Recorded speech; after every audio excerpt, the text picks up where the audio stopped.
Actually, children who appear overly independent and mature at a young age may develop more psychological issues as adults.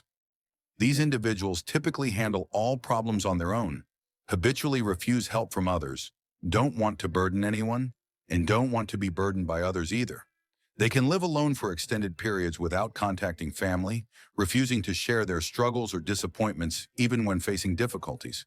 They often resist intimacy with family members and struggle with conversation when together. Sometimes others perceive them as cold-hearted. Behind these behaviors isn't true independence, but disappointment, what psychologists call disappointment-based emotional isolation.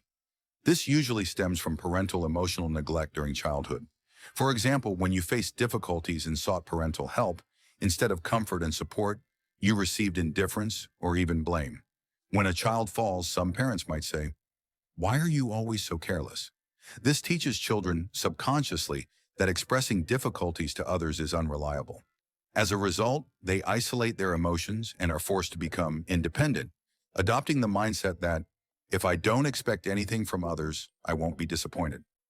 People who have been independent for too long become increasingly detached and lose the ability to love.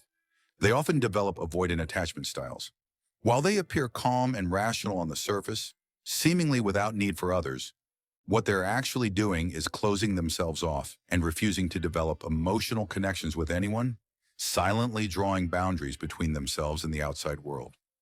After years of emotional self-isolation, some people project this onto others, viewing their partner's emotional needs as unreasonable, believing that if their partner is affectionate, they're dependent, or if they show vulnerability, they're putting on an act or lacking self-identity. Not relying on others means not being hurt by others. We once needed these defense mechanisms to protect ourselves from pain. These protective layers are like walls. They block out harm, but also block the beautiful experiences that come with intimate relationships. If you identify with this pattern, first learn to accept your own dependency needs and find someone who can reasonably accommodate them. Everyone needs to rely on others sometimes. Perhaps in the past you had no one reliable and had to move forward independently. But things are different now. We've grown. For those who wouldn't allow us to depend on them, we no longer need to beg for their love. Instead, we can choose to be with others who are willing to accept us. Second, try to practice dependency in small ways. For overly independent people, asking for things is difficult. You might feel nervous or anxious. That's okay. Send a message making a small request.